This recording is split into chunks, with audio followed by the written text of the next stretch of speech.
and this is the Doug Show Live. We're going to look at a little bit of affiliate marketing topics today.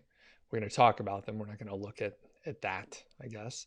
And I'm going to tell you a little bit about some teardowns that I've done this week with the best roof box. We're also going to look at writing content. I'm going to do a little live demo here. I realize that is one of the most popular topics that I do see come across email, questions in general.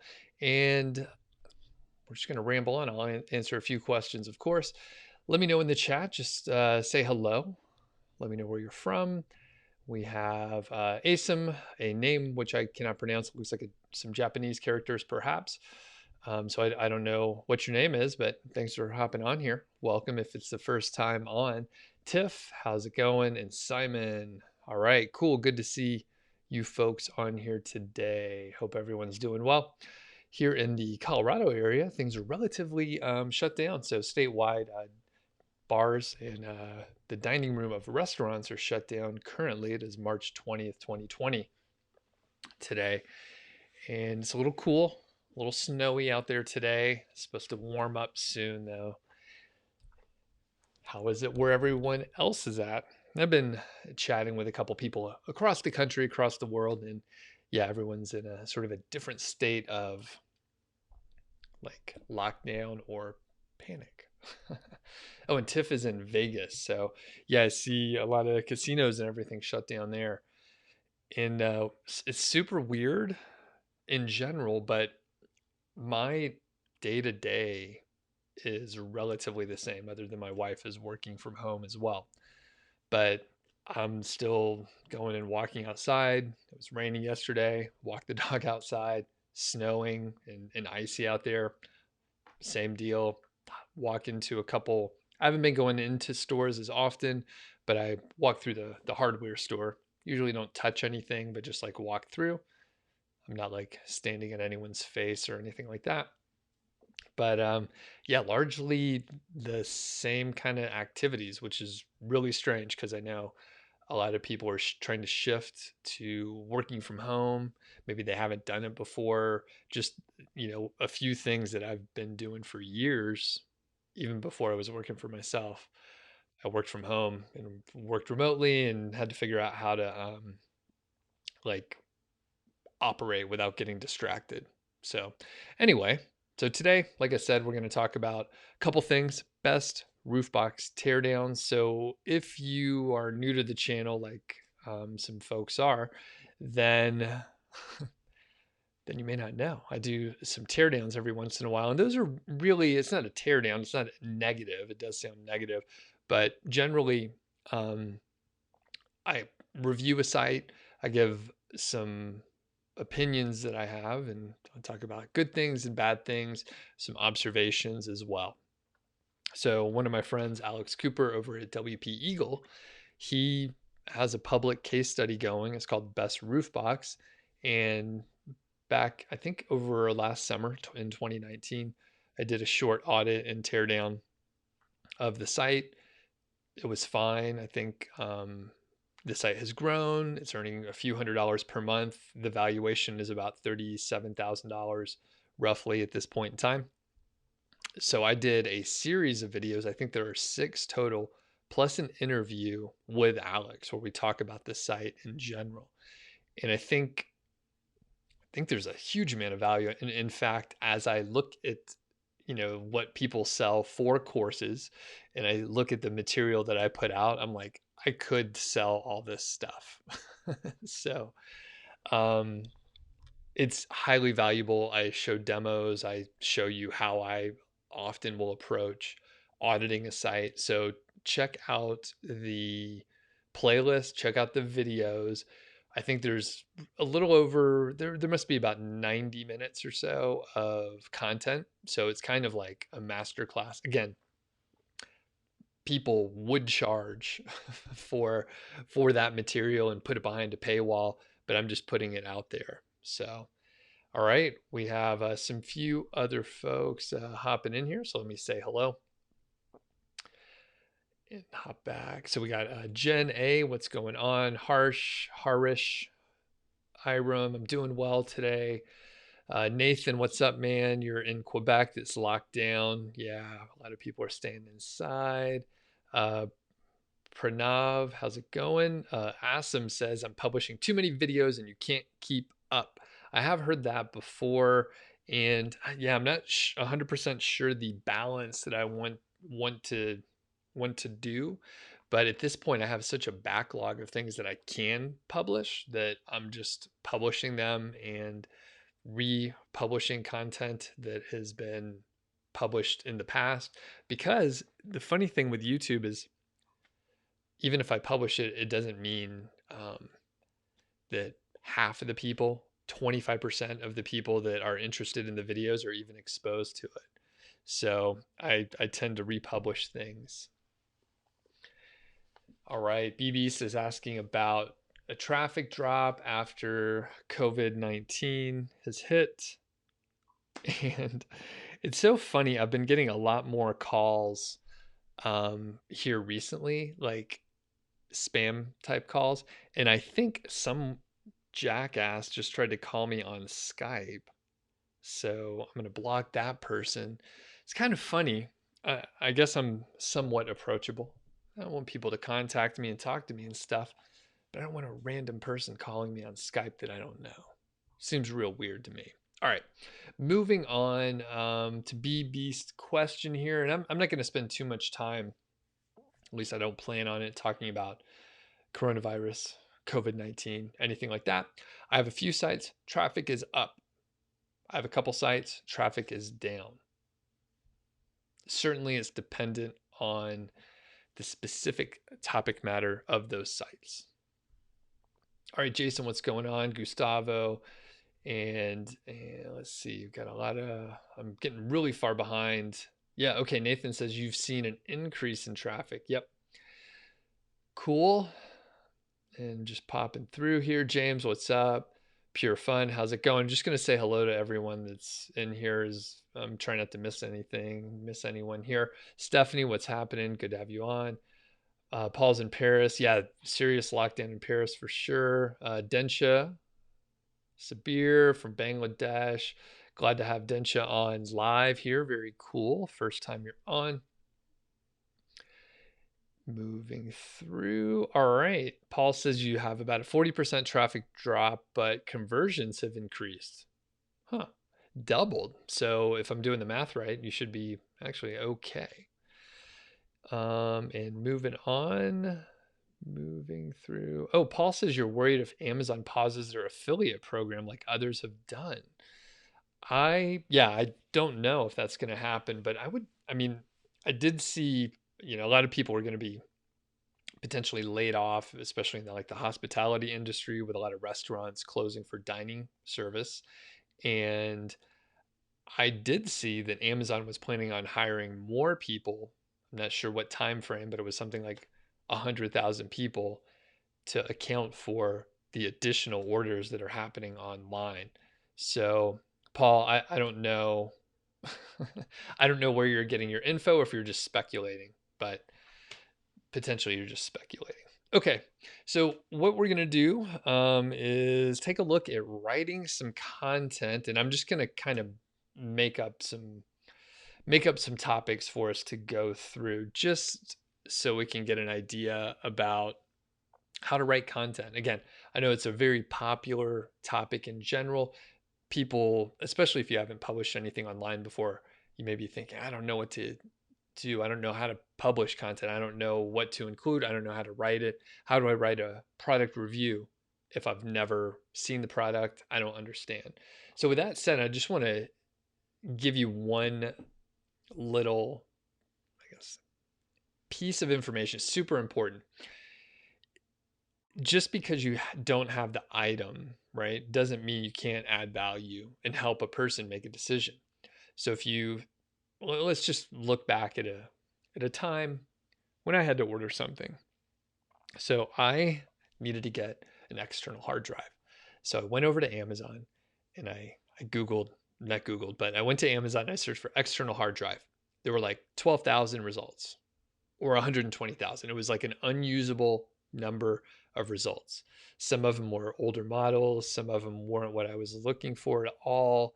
And I needed like a curated list of like 3 or maybe 5 different external hard drives that were viable for me. Personally, I actually needed to have a hard drive that was durable. It needed to be sort of shock resistant, or, I was going to put it in my backpack and go on a long road trip. So I needed it to be pretty robust and be able to, be in a backpack while traveling and work for me. So I just needed a shorter list. I did not need a list of like 100,000 different hard drives. So the value that you can bring, even if you don't have the product, is aggregating the data and basically providing value by curating a list, a smaller list, so that if I was looking for the best hard drive for traveling, then maybe I could pick from 3 and it would be much easier for me to do. So that is how you can provide value. I know a lot of people are like, I don't understand. It seems, actually, I got a question yesterday. I did an interview and it's going live tomorrow. So it'll be over on Emilia Gardner's channel, but she was like, hey, isn't it, is it unethical to write reviews without owning the product? And I don't think so. I mean, I don't think she was proposing that I was unethical or anything like that, but let's say a new iPhone comes out, right? And I think maybe Apple made some announcements the other day. A new product is coming out, right? A new iPad is going to be hitting the shelves, but no one has it yet. Yet there are reviews online right now. There may not be many reviews, but think about the last time an iPhone came out. You see people without the device. They've never touched it. They're only talking about the specs. So the value you could bring is, putting the specs on there, giving your commentary on it, and that is valuable. So keep that in mind. So what we're going to do, hopefully this will work for us. There's all these little windows everywhere. And do me a favor, folks, if you have some questions, feel free to ask. I will be coming through and taking a look at the chat.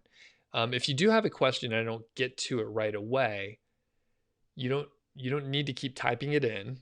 All right. You just make sure that when I am going through the questions that I see it, but you don't have to like keep typing it in. I have a low tolerance for spamming in the chat. So keep that in mind. And then if you find any of the videos that I do valuable, hit the thumbs up. It helps other people find it. Really appreciate that overall. All right, so I'm going to try to share my screen, and then we'll probably go through that best hard drive example. And actually, I'm going to get something ready. Best external hard drive.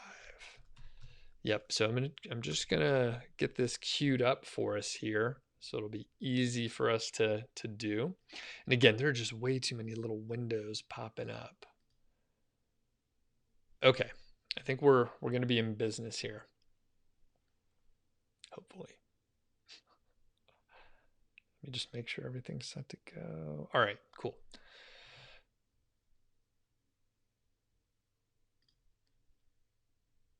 Perfect. That's pretty good.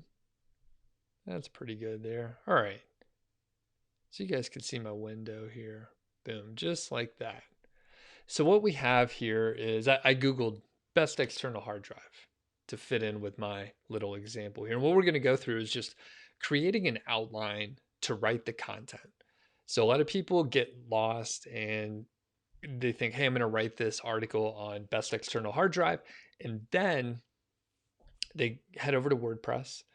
They have a blinking cursor and a blank page, and people just don't know where to begin. It's confusing and it's very intimidating to have just a blank page and you don't know where to start. And you're thinking, hey, I need to write like 2,000 words. It's pretty tough. So the best approach is to just write an outline. You write an outline out and then you can fill it in. Maybe you take a couple passes at it. Maybe the first time you just write the outline. maybe it may only take you a few minutes to do an outline. And then after that, maybe you come back a couple hours later. Maybe you need to take a break. Maybe you can only work at it 15 minutes at a time each day. That's fine. So you can come back, and for each one of the bullet points in the outline, you can write one sentence and then come back and write a couple more. Or you could take it a section at a time. But the point is you can sort of treat it as a modular situation where you can hop in, do a discrete amount of work right there, and then move on. If you just have that blank page, it's really hard to get moving there. All right. So what I did, a great way to do research is to just Google the term that you're going for and pull out some of the top results. And this is kind of a poor example. I wouldn't recommend generally that people aim for a tech niche like this.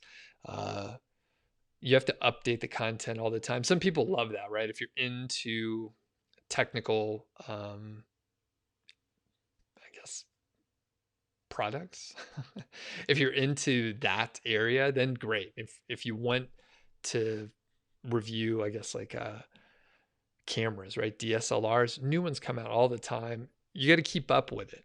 It's not as evergreen, but the good part is there's always new products coming out. So that's a pro. But anyway, get this high tech. So I'm just going to open up a couple of these here. So this is like Tech Radar. We'll just see what pops up. I'm going to try and find like something more like a niche site versus these big sites out there. And I may have to dial it in a little bit closer to a specific item because these are all like big sites. All right, we'll just look at a couple here to get an idea. And then I just have this blank Google Doc over here. So we're going to be looking at best external hard drives. And let's see what they have here for techradar.com. So they handpick it, they have a list, and okay. So in this case, we see they're really giving like a one sentence summary. So they're leaning on their domain authority and their overall strength as a domain. So not a lot of great data here other than these products. So that, from a research standpoint, we will just copy this over, put a pin in it, and understand that it may not be the best content, but at least it has a list of probably pretty good hard drives. We'll go over to LifeWire, which may have a better buying guide section. Okay, so this is great. It gives us the rundown for different applications of the hard drive.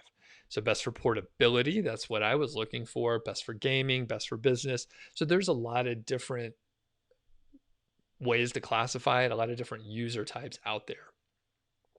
So as we scroll down, we may hopefully see a little bit more of a buying guide type section. They do have pros and cons, so that's good to note. And they have like a full review for some of the specific products. I don't think they have a full buying guide here, but I'm just going to scroll down. Oh, and if anyone cares, this is the kind of hard drive that I ended up with, a lacy, rugged. It's extremely durable. They say you could drive a car over it or something like that. A drop resistance up to 5 feet. It can stand a 1-ton car, which is, it's kind of small. I couldn't run over it with my truck. It's water resistant, dust resistant, blah, blah, blah. Yeah, so pretty robust. And that's the one I ended up getting. It seems to be one of the very, very popular ones. Holy cow, these are huge now. 10 terabytes? Good Lord. Those are giant. Okay, scrolling down. Okay, they have a buying guide here. So this, they give you the list of products first, and then they have the buying guide here. It's up for debate whether you would want to put the products first, which would get you more affiliate clicks. But if you put the buying guide first, you get a little bit more trust and people know what they're looking for. So I have some theories about it beyond the scope of what we're talking about today. So a couple things to note. So there's a little bit of an intro here, and then we have storage size. So let's go ahead and start our outline here. I'll just say It's very hard to type while people are watching. So, hopefully everyone can be patient with me. And I'm just going to call that heading 2. And we're just going to start the outline. I just keep it straight up here and normal. So storage size is one of the big things, but we'll put intro. We know we need a little bit of an intro first, and then storage size is very important. Types of external hard drives. So they have a more traditional disk style, and then they have solid state. So we'll call it types of hard drives. And we can be specific. So solid state versus, I think they called it an HDD. Is that what they called it? HDD. Okay. Hard disk drive. Those are the more traditional ones that spin around really fast. Next, we have performance. So this is, just really basic. Hit the headlines here. And the thing that you'll notice as you're going through is when you look at a few of these, you'll see sort of the same topics. Sometimes topics are missed on one side and they're included on another. And if you kind of pick all of them and put them on yours, you end up with a little bit better content overall because it's more thorough. So here the performance goes to transfer speed and read-write speed. So we'll note that. So we got transfer, read-write. We'll just put read-write like that. What else do we have here? Got read-write that we have to consider, and other features and considerations. Okay. So we'll call it other features, but we don't have to organize it exactly like this. But the thing is, as we're creating the outline, it doesn't have to be exactly right now. This is a work in progress. Let me make this bigger so everyone can read it a little bit more easily. So other features could be, I think, was it network something? Yeah, network connectivity, ports. I think, well, let's cover ports first, and then we'll call it network. All right, so we could change things later, and I have an idea already here, but let's keep looking and see if there's any other. So format and physical size.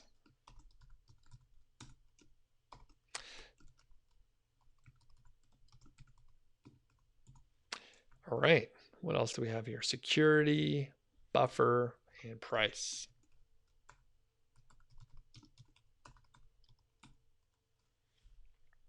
Those are different parts, and price.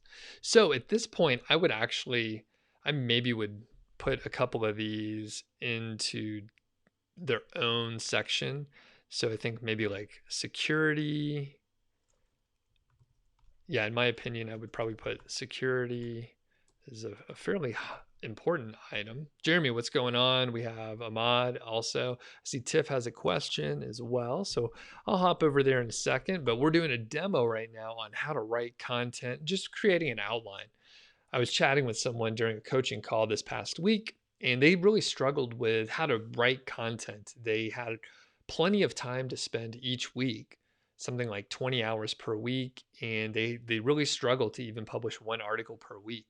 I write extremely slowly, and if I spend 4 hours in a morning, I can write 1,500 to 2,000 words, like ready to publish, where I like make a pass, the first cut, the first draft, go back, edit it, and that's pretty much ready to go.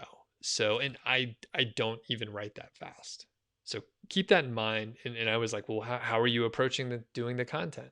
And it was very, I'll say scattered at best. Mike, what's happening, man? Good to have you on. So you'll see here, I'm just reorganizing things because I'm like, oh, these could stand alone. Security can go up there. Physical size, that could be important. And I would actually put the price as its own as well. So here, right away, we have a couple points. things that you need to understand when you're purchasing an external hard drive. And here's the thing. I did zero research ahead of time. I literally just Googled it and looked at one of these results. And if you go through and you look at 2 or 3 more, you'll end up with a lot more information that you could put right here into the outline. Again, the outline is this is not the final outline. This is one that I put together in about 5 minutes while I was talking and doing a live stream, and I didn't do shit ahead of time. So it's really that straightforward. It doesn't have to be perfect. You can do this in a sloppy way. And by the way, right, what I like to do is I'll put together a list of topics, right? Get your notepad, write down a list of topics, right? Maybe it's the keyword research that you've already done. And then I will do an outline for 10 articles in like an hour. I really like to time box the workflow like that.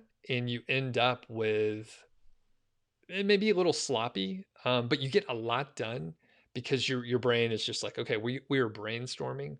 We're coming up with ideas right now. We're doing a little light research. And by the way, the other thing you could do is make sure you copy and paste the resources you're using. You can link to them later. It's good to do that. But also, let's say I'm going to hire some writers to do this. And I could say, hey, here's the 4 places that you can use as a reference.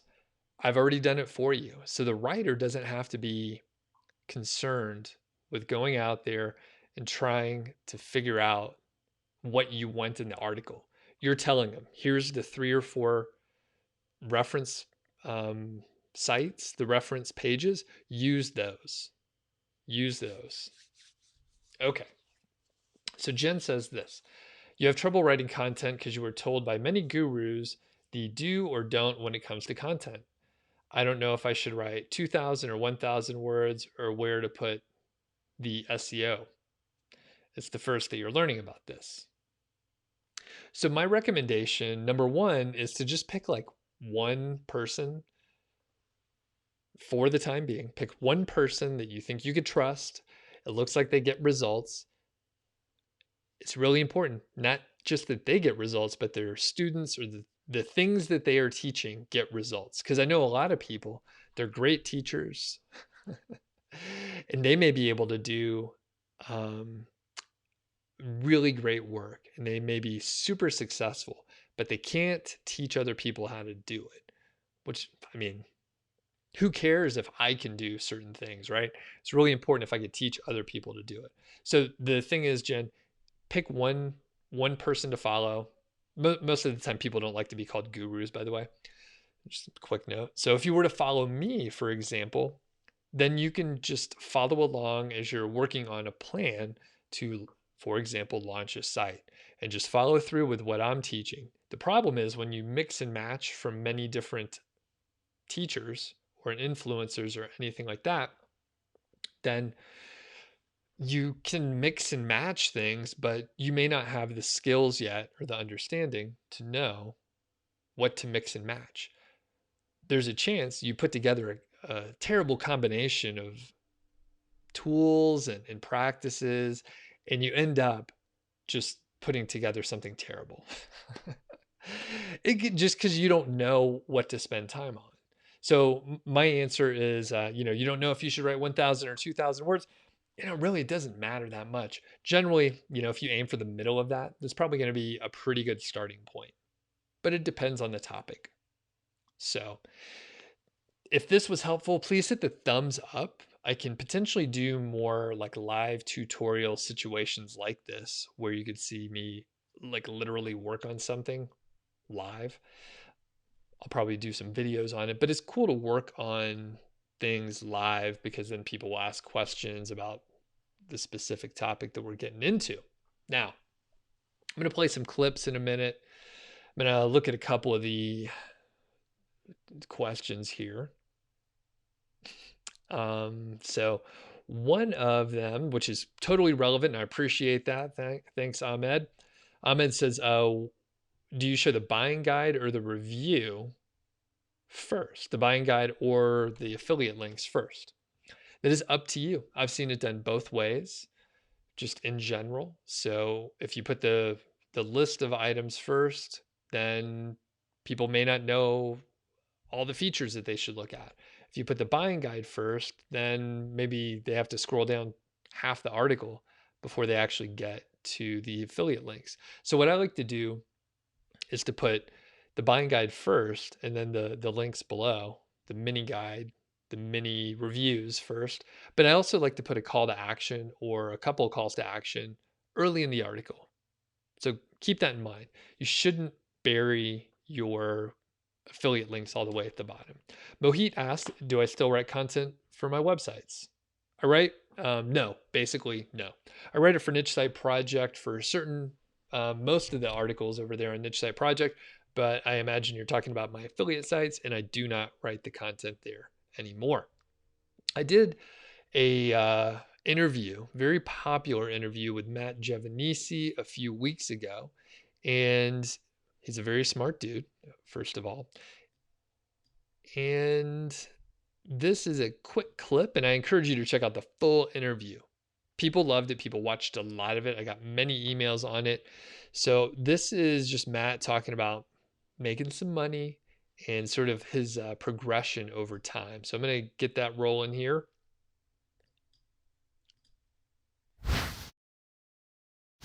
Yeah, it's an affiliate link manager. It's kind of like if you're familiar with Pretty Links or AAWP or Easy Azon or Amalinks Pro. Amalinks Pro. Yeah. Yep. It's all of those combined. It's like we do Amazon. We have an Amazon like integration, but we also do custom links, and it allows you to. So there's a couple of things it does that's really interesting for affiliate marketers, and one of those things is, I think Pretty Links does this as well. But if you have, like, let's say you add an affiliate link to your website, but then you have to go and add that link to all your posts, right? So what we do is we actually create an inventory of all your existing links. And we say, hey, you're linking to, let's say if I have an affiliate program with ConvertKit or something like that, and I've linked to ConvertKit in the past. Well, now Lasso knows that those two things are the same. And so you click a toggle and it'll actually turn that link into your affiliate link. Okay. And it also does keywords. So you could say, hey, every time I mention the word ConvertKit on my site, go find all those mentions and let me flip the switch to make those links if I want to. It also does display boxes. So if you want to add like a box in the middle of your content, that's like, here's my affiliate link, here's an image, ratings, description, button, all that stuff. You could do tables, you could do a grid of products. You can do a list of products. You can do a single product. And it's basically just like a giant affiliate link manager that, will check if you have broken links. It checks if products are out of stock. It checks if you have opportunities to link more things. And it helps you find opportunities in, because it has reports in there that say like, oh, here are all the domains that you link to. Did you know that this domain has an affiliate program? Sign up for that. And then you flick a switch. And all of those links that you link to are now part of the affiliate program. So it does a lot of stuff like that. Cool. So it's kind of like a big, yeah. And as far as results, I know that you started using some of the functionality on some of your sites. Like how much did revenue go up? Just so people know that it's like a serious thing. Yeah. Right? So I built a really basic version on Swim University back in 2014. It was like completely custom coded. Wasn't even a plugin. It was just like in the functions.php. And the main goal with that was to just connect to the Amazon API and create display boxes. So taking the link out of the, you don't just want a link. You want to say like, I recommend this product and it costs this much money, and just being transparent like that and having that sort of like, before you click, here's all the information and why. When I actually started putting that on my website, that's when I got to quit my job. Like literally like a few months after that, like that summer, it was like, oh, I'm making like, I went from like 40 grand to 100 grand or 40 grand. Yeah. 40 grand a year to 100 grand. Yeah, I was right. 40 grand a year to 100 grand a year that year. Okay. So I was like able to go, okay, I don't have to do website design anymore. I don't have to do freelancing work. I can focus on this full time. Sweet. Okay. And like I said, we can talk about all the details in the future. Part of the research before this interview, I was listening to the Niche Pursuits podcast. Uh-huh. I think that was recorded roughly in August, September of Yeah, that 2019. sounds At about that right. point in time, I think you were making like $1,300 to $1,500 monthly recurring revenue. And Oh, on Lasso, yeah. yep, on Yep. Lasso. Hmm. And then because you were doing a case study, a challenge to make 15,000 per month within 6 months, which I don't think you reached. But where are you at now? No, Right now? we're still at the same. Yeah, 1,500. Okay. Yeah, I think we just looked. Because I was doing it. I'm writing an article right now on Money Lab about we did this entire like redesign, and it was like we hit the 15,000 MMR goal if you move the comma one place to the left. What's good about that though is in August when we were really actively promoting it, we got to 1,500, and it's been 6 or 7 months since then. We're still at 1,500. So the customers stayed. Like our churn rate is low, and that's a good sign. Cool. And I think once they get the new version of Lasso, which comes out in a couple weeks, they're gonna. I use it on all my sites. It's just like it's everything I've ever wanted in an affiliate plugin. So Cool. All right, that was Matt Giovanisi from MoneyLab.co and the Money Lab podcast and the even bigger podcast, Listen Money Matters. So definitely check those out, and I encourage you to look at the full interview. If you go over to my channel, you should be able to find the interview with him. And I've been publishing clips out there just in general. So I encourage you to hop over to my channel, click over on the video section, and you'll see like much shorter clips because basically I'm doing like very long form interviews because that's what I like to do. And I'm publishing them on the podcast, which people like. On YouTube, people struggle with the longer videos, and I appreciate that. I mean, it's rare when I'm going to sit down and watch a super long, very long video. Occasionally I do if I happen to be like working out at the gym, which is not open here anymore. But if I'm at the gym and I'm like, all right, I'm gonna jog for an hour, do like a long workout, then maybe I could put something on that's pretty long. But generally, I may end up, checking out the clips. The clips are out there um, for people that just want to check out the short ones. So do check it out. There's a lot of good stuff, and I get many compliments on that. Paul says Matt has good content too. And yeah, fantastic stuff. So let's see what else did I have on the agenda for today. Got a couple more clips. Oh, I do need to mention that this live stream is brought to you in part by Ezoic. Ezoic is a sort of a full stream or a full stack kind of provider. They have a lot of tools for content publishers in general. So I thought they were just purely like a display ads company, but it's a little bit deeper than that. And in fact, some of the huge value that you can get from the display ad aspect is they have machine learning, they have AI that actually goes a little bit deeper than just, hey, you want to put an ad here of this size, you want to put another ad here of this size. Because the thing is, if you place multiple ads onto a page, you don't know how it's going to perform. If one ad maybe earns you, $1 per day and another ad earns you $1 per day on separate sort of pages, if you put them together, it doesn't mean you're going to earn $2 per day on that one page. Keep that in mind. So it may actually be more valuable in fact, it could actually be less than just having one on there. So instead of making $2 per day, you may make 80 cents per day. So there's a lot of factors involved, and it may be that if you don't have as many ads showing on your on the first view that someone lands on your page, if you have fewer ads, they may look at more pages on your site, right? So it's a couple layers deep, and if you just place ads on your site, you may not be taking advantage of that. So the thing that I really like that I've been testing and using is the Site Speed Accelerator. There's a video out there where I took a site from like the high 20s on the Google PSI, that's Page Speed Insight score. So it was like the high 20s, and I took it to the high 90s, like 98, 99, just with a few clicks of a button. So thanks a lot to Ezoic. Definitely check it out. I saw someone asked about Ezoic versus other companies. They are a partial sponsor of this live stream, so keep that in mind. I haven't used Mediavine, but when I've seen Mediavine, it slows down my site. So that's what I've seen. Pranav says, or Pranav, you use Ezoic on your site and it generates more revenue than AdSense. So very cool. Thanks for letting us know that. And yeah, I'll put that little note, right there so everyone can see it. Very cool. So thanks, Pranav, for mentioning that. All right, a couple other things we're gonna do today. Let me see if this is gonna work for us here. Let me give it a quick shot. So I've been looking at a lot more like news reports. Now, typically, I don't read news online. I don't watch the news. Occasionally, I'll check in on the weather.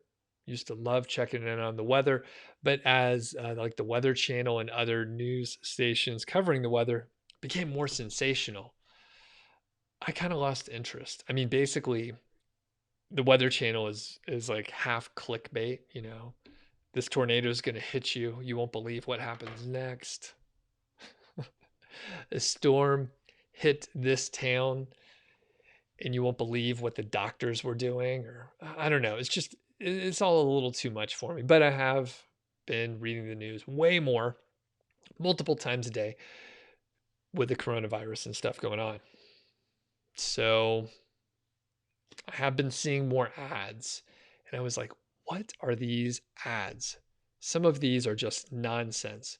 And some of them are so well blended into the news stories that it looks like another news story. Now, some of the ones that I'm going to show you, they don't look like news stories at all, trust me. But they are a little bit misleading at best. So we're just going to go through a few of them. So I took some screenshots on my phone. These are total nonsense. All right, let's see if I can do this without screwing everything up. Nope, that's the wrong one. Let's go back. That was the wrong thing here. So how do I change it? It's always fun to watch someone try to figure out how to use a tool, huh? All right, we're just going to struggle through this together. And I'm going to struggle on my own. And by the way, if you're brand new to the channel, thanks for hopping onto the live stream. I see Benji's dad there. All right, cool. Very cool. Let's see here. We're going to try and get this thing to work. And it's just because I didn't set it up before. Okay, I can show a different screen here. Nope, not that one. I want to show preview. Boom. That's what we want to see. All right, we're good to go. We're good to go now. How do I get over to that screen? Cool. This will mostly work. Okay. All right. So a diabetes monitor. Okay, casinos in Longmont don't expect you to do this, but they can't stop you. There's all these casino ads popping up, and yeah, it must be. Casinos are closed now, by the way, at least around here. All right, here's a great one. We got a normal story, maybe, and then we have the youngest grandpa in the world. He's 23. That's crazy. That doesn't sound right, but that looks like it's him right there. I didn't click on that one. And they do show that it's sponsored, but it's blended right in there. So here's the one that got me. This is the first one. How to efficiently empty your bowels every morning. Top surgeon explains how. And then you'll see these peeled, what look to be very small bananas in a bowl of water. What the fuck is going on here? I have no idea what they're trying to sell here. I didn't click on that one, but I did click on the one below because recently I watched Kingpin, the classic bowling movie by the Farrelly brothers with Woody Harrelson and I think it's Vanessa Angel, and it had I think it's Randy Quaid, who also played Cousin Eddie. So just brilliant cast, and I love those directors a ton. Anyway, so I clicked on the next one, which was 23 rules you didn't know Amish women had to abide by. And I don't know, this is a rough picture, I would say. And I don't know. I hope she signed the proper disclaimers and was compensated properly, because this is a rough picture. It's a tough angle, but I have to say, even another angle may not look awesome. So anyway, I don't know what to do with these little peeled bananas here, but I haven't tried it. I don't know what you do with the bananas. It seems weird. And by the way, if people are tuning in right now, then you probably don't know what I'm talking about. And Benchy says, yes, the native ads have thousands of dollars in split testing behind them. They work. Yeah, I've clicked on a couple of them. A little curious. Now, this is one that started to get me. Apparently, I've been cookied as someone who has some bowel issues. I don't necessarily. Things seem fine, but I'm pretty sure, right? This is an egg in a bag, right? It's in a plastic bag. Why is it in there? This seems super weird to me. So, how to empty your bowels every morning, and the top surgeon explains how. I clicked on this, by the way, and I kept seeing like eggs in weird situations. All right. These eggs were in very weird situations. I clicked on this. It started to autoplay a video. I don't know what was going on, but I think the next one got me. All right. A gut doctor says, I beg Americans to throw out this vegetable. And I was like, that's not a vegetable. That's an avocado split, and they put an egg on it and then they cooked it. And by my math, it's not a vegetable. So I'm not sure. I'm not sure what is going on, but I think I'm going to be seeing a lot more of these ads because I've been clicking on them a little bit, and I mean, I'm part of the problem. And apparently they have an issue with eggs because I'm pretty sure that's a pot of eggs in boiling water. Seems weird. Again, gut doctors, throw this vegetable out. That is not a vegetable. That's an egg, right? Am I crazy? Does anyone else see? Is that a vegetable? It doesn't look like it to me. So, yeah, they probably convert like well enough, but I have to imagine right now some of the ad revenue is a little off. It is kind of like the classic um, info product autoplay video with a lot of talking about what the problem is. I mean, people do have bowel issues. People don't like vegetables. They don't want to eat vegetables that are harming them, all that kind of stuff. But the problem is, I'm pretty sure the products suck. Not sure. I didn't check them out. This is all just for entertainment purposes, of course, because I didn't do any research ahead of time. But here's the last one here because I'm a dog lover. Look at that little paw. It's so cute. Let's zoom into this baby. So, what your dog is trying to warn you if they lick their paws. Well, that sounds serious. I don't know what. They probably just want to, lick the paw or something like that. All right, and Paul is he's actually like listening to what I'm saying and stuff. He's like, "Is this affiliate stuff?" Yeah, pretty sure these are affiliate type offers, but often it's like a info product type thing, and if you head over, you'll be shown a video. It's a video sales letter typically. Benji is saying that you've learned about copywriting from that. And I would say you can definitely, and Benji, I know Benji's dad is operating at a, high level here. So you're not necessarily like a copywriting beginner or anything like that.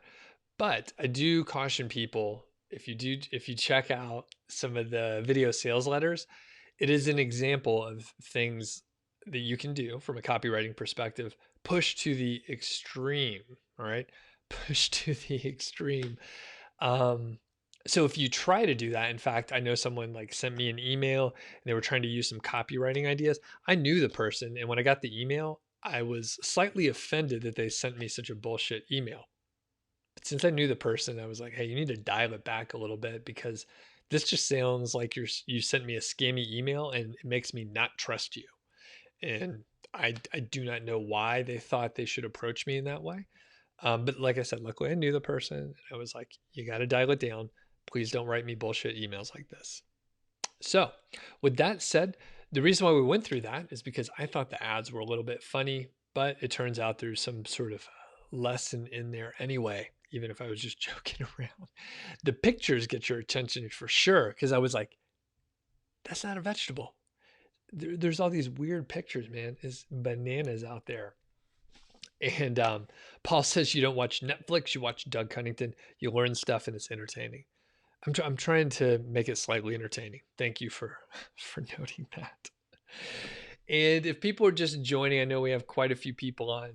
If people are just joining, you will notice that I talked about writing content, but it's at the beginning. I show you how to outline content. So either you can write it yourself or you can get it over to a writer. Cool. So it looks like we have 11 thumbs up likes out there. So if you have the opportunity, hit the thumbs up. We're sort of wrapping it up towards the end here, but I did have another couple clips to show you. Highlight reels, I call them.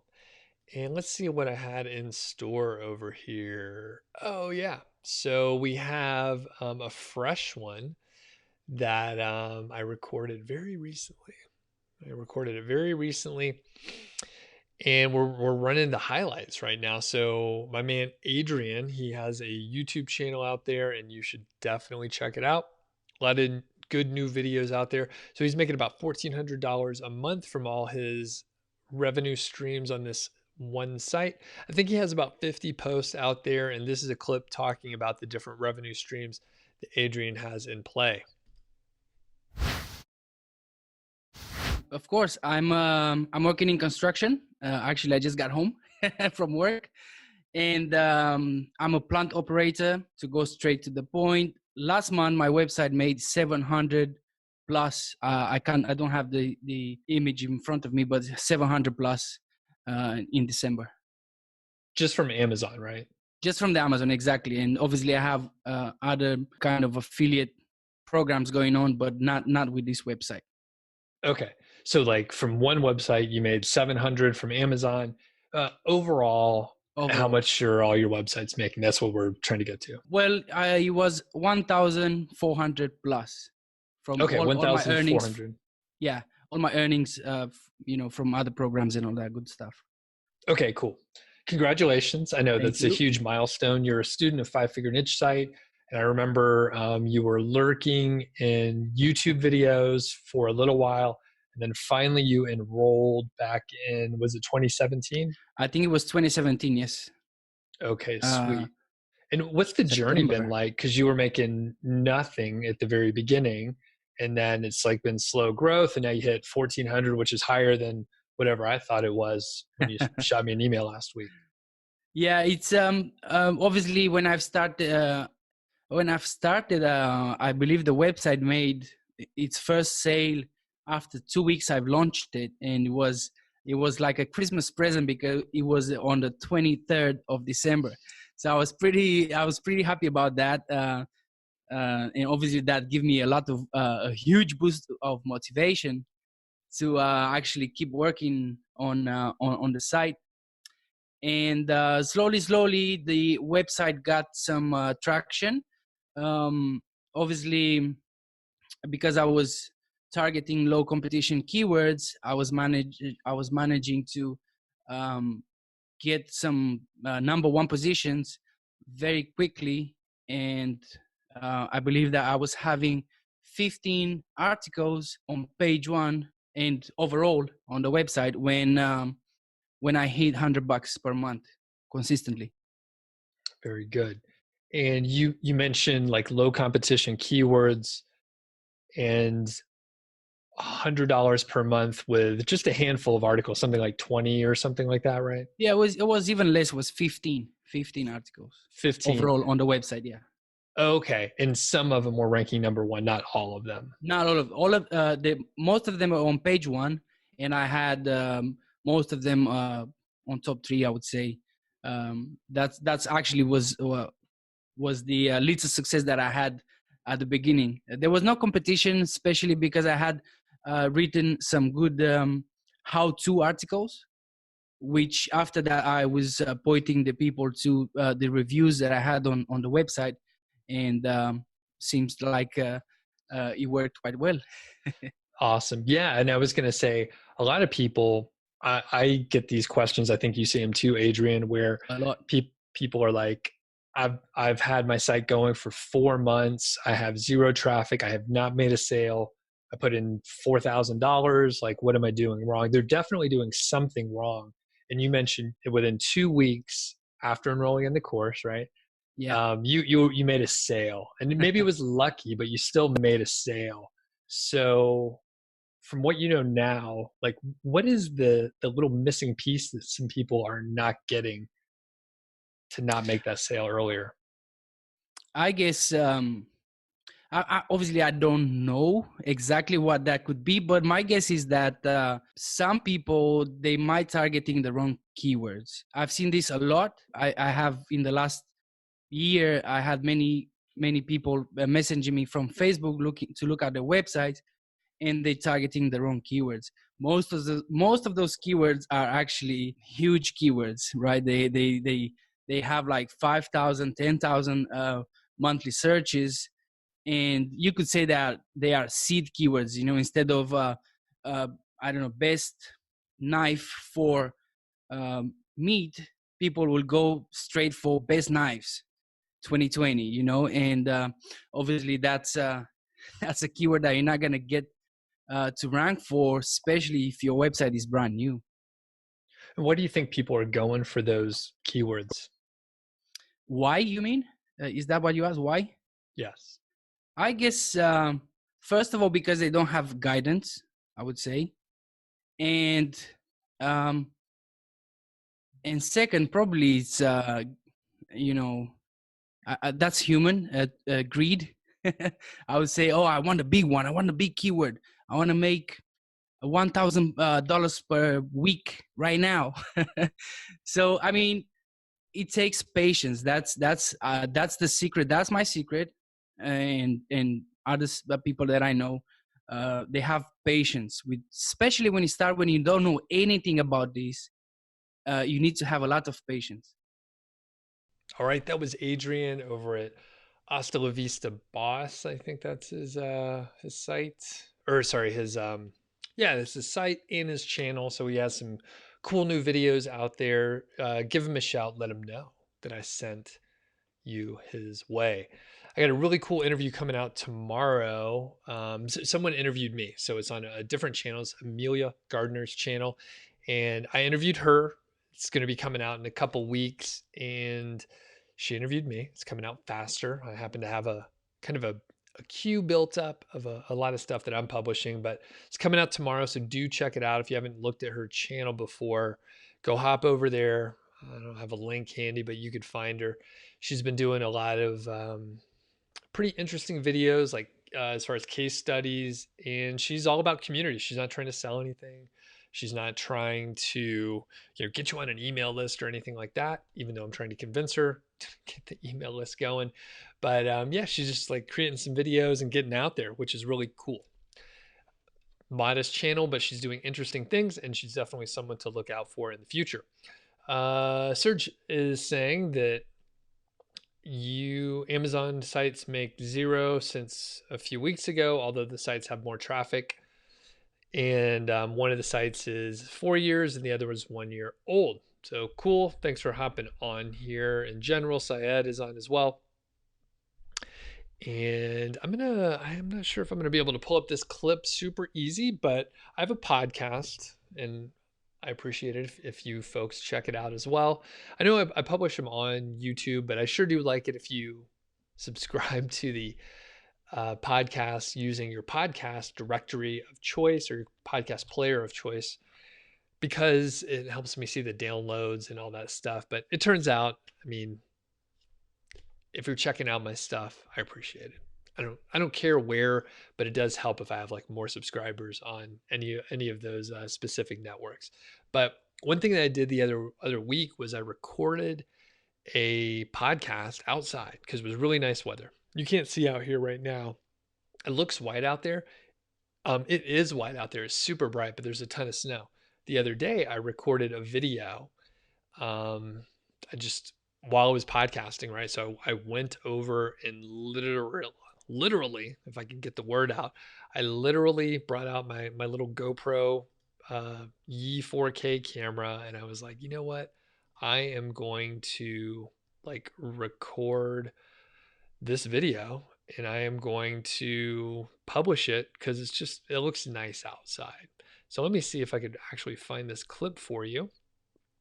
Yes, it is right there. I'm just going to play a little bit for you, and I encourage you to check out the full video. And it's literally the podcast. I brought out my little recorder. Let's see what it's like here. Let's see if this is going to work.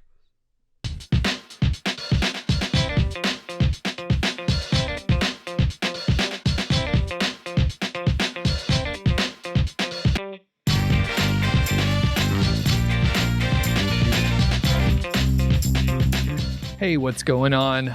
Welcome to the Doug Show. And in this episode, I'm going to answer a few questions from listeners. So one of them is going to be about using other affiliate programs. One's about hiring on Upwork for writing and potentially other jobs as well. And then guest posting. So shout out to the folks that send me emails, feedback@doug.show. Anyone can send me those emails, and it's a great way for me to get ideas. And you get a little shout out too. So Luke sent the first one, Matt sent another one. I usually just use first names so people can remain anonymous. And the guest posting question, it comes in from so many different people. So if you sent that in, you can consider it one that you get credit for. So shout out to you if you ever had a question about guest posting. So cool thing with this one, I'm actually recording this episode outside. I am by a greenway. There's a St. Vrain greenway that goes through Longmont, and I don't know if it goes through like other towns that are nearby, but here in Colorado and like Boulder County and in the surrounding area, there's a lot of greenways, and I'm right by a creek here, and I'm actually going to publish this video on YouTube so people can see. Now, the funny thing is, because of the time of day and where the sun is setting to the west, as you can imagine, the lighting is a little rough. So instead of having beautiful mountains in the background, there's like some mountains, but there's also a water treatment plant. So that doesn't look as nice, I would say, but I'm recording with my Yi 4K camera, which is like a GoPro type action camera. So very wide angle, and you can't really see those, the water treatment. What are those things? I don't know. It's like those round cylinder looking things. Water tanks, I guess they are. I don't know what they are. I don't know what they are, to be honest with you. Anyway, you can't see them, but there are mountains behind me. You got Long's Peak back there. It's fantastic. There's some clouds around it today, but it's just a beautiful sunny day here on the Front Range. So I decided to come out here and record. The cool part is there's a highway over, not too far away, maybe 100 yards in one direction. Because of the microphone I'm using, you can't hear that, I hope. I'll also try and remove some. All right.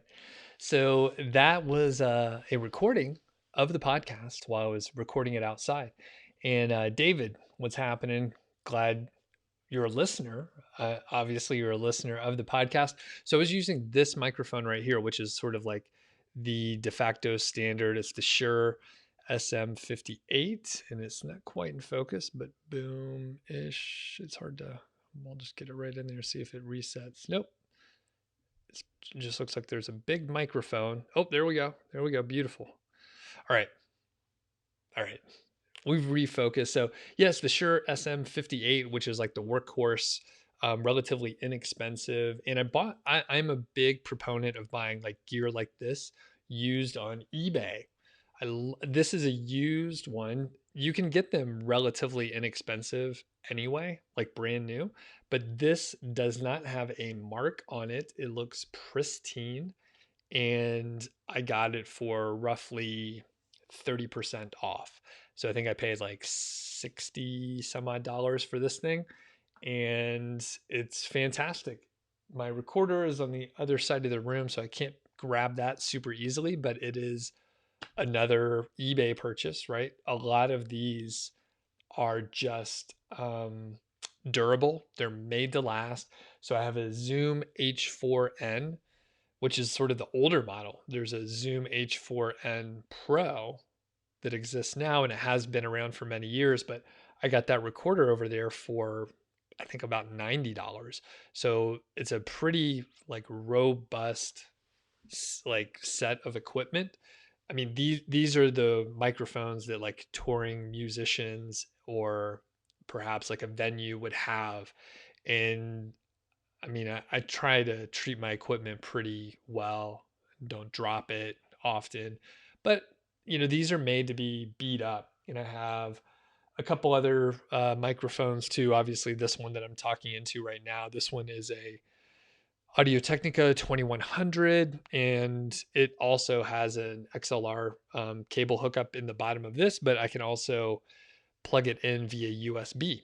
So if I'm traveling, for example, and I need to record, a lot of times I will bring the more versatile Audio Technica 2100, although because I'm recording more interviews in general, this would be my other secondary mic. So I would have this in the Audio Technica 2100 along with the H4n, and I could plug in the XLRs to do, two people recording.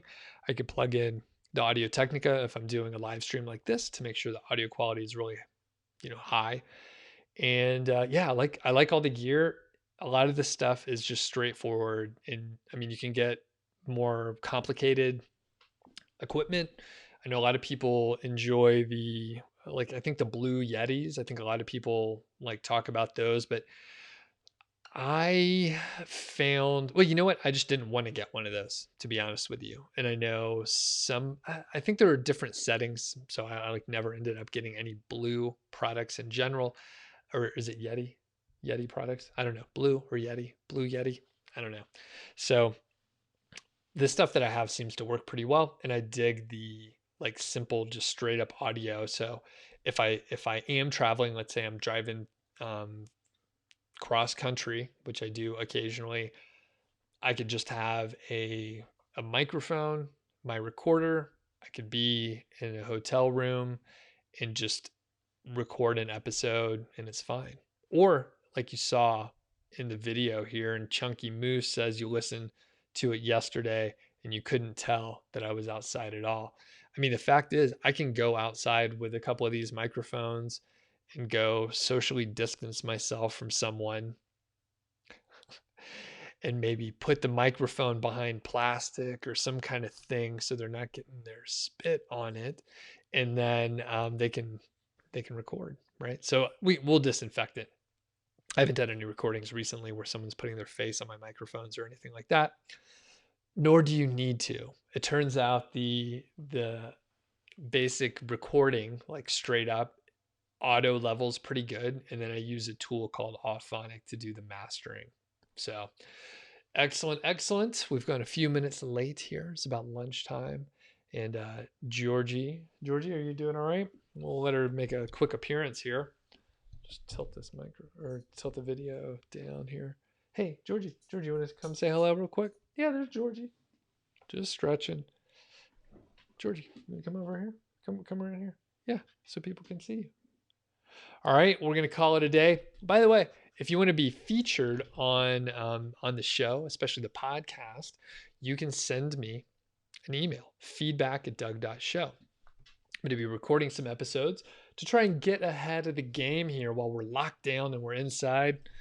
And if you have questions, you can just shoot me an email over there. Or if you are bold, you have a wonderful speaking voice, for example, you can actually leave a voicemail. So if you go to doug.show, check out any of the episodes, you should see a phone number listed there. There's a voicemail number. So you can call in. I know like David and the Moose out there, you guys listen to the show, so you know that you can call in, leave a voicemail. Ideal length of time for a voicemail, 90 seconds. Little known fact, 90 seconds for a voicemail that you send in. So I encourage you to write down what you're going to say, read it out loud, time it. If it's not around 90 seconds, plus or minus 30 seconds, go to edit.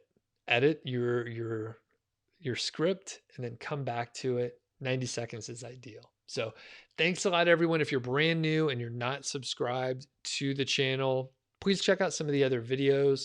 If you dig it, please subscribe. Would love to have you on board, and you can get more information and stuff about me and get templates, a lot of cool stuff over at nichesiteproject.com. So head over there, nichesiteproject.com, click the green button, enter your name and email, and then I'll send you my templates, all the systems, all the stuff that I'm working on. And yeah, generally don't hold anything back. So you can get all that information just for free. So thanks everybody. Have a great day out there. Wash your hands. Keep washing your hands. Stay healthy.